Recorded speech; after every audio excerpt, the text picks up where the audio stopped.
আসসালামু আলাইকুম এভরিওয়ান, আমার ইউটিউব চ্যানেলে সবাইকে স্বাগতম। আশা করি সবাই ভালো আছেন। তো আজকে থাম্বনেল দেখে বুঝে গেছেন যে আমি কি নিয়ে ভিডিও করতে যাচ্ছি। চলেন কথা না বাড়িয়ে চলুন দেখি কেমন গরু পাওয়া যায় হাট। তো মূলত আমরা অটো দিয়ে যাচ্ছি। দেখেন যে পরিমাণে বৃষ্টি পড়ছে, বাড়ি ঘর একেবারে তল হয়ে গেছে।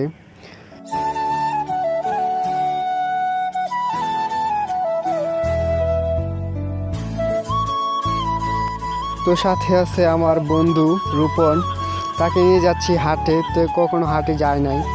দেখেন যে পরিমাণের প্যাক, এই রাস্তা দিয়ে মূলত অটো চলাচল করতে পারে না, সেই জন্য আমরা অটো থেকে নেমে পড়ছি।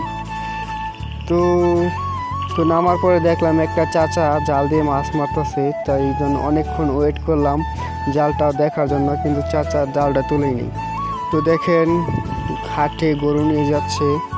তো আমরা হাট মূলত চিনি না, সেই জন্য পিছে পিছে গেলাম। পরে শেষমেশে ঘাটে চলে আসলাম। তো তেমন একটা গরু উঠে না বৃষ্টির কারণে, যেখানে বৃষ্টি প্রচুর। তো হাঁটতে হাঁটতে আমরা এক জায়গায় চলে গেলাম স্কুলের সামনে। দেখলাম একটা বানর, বানর সাথে মজা করলাম, ফোনটা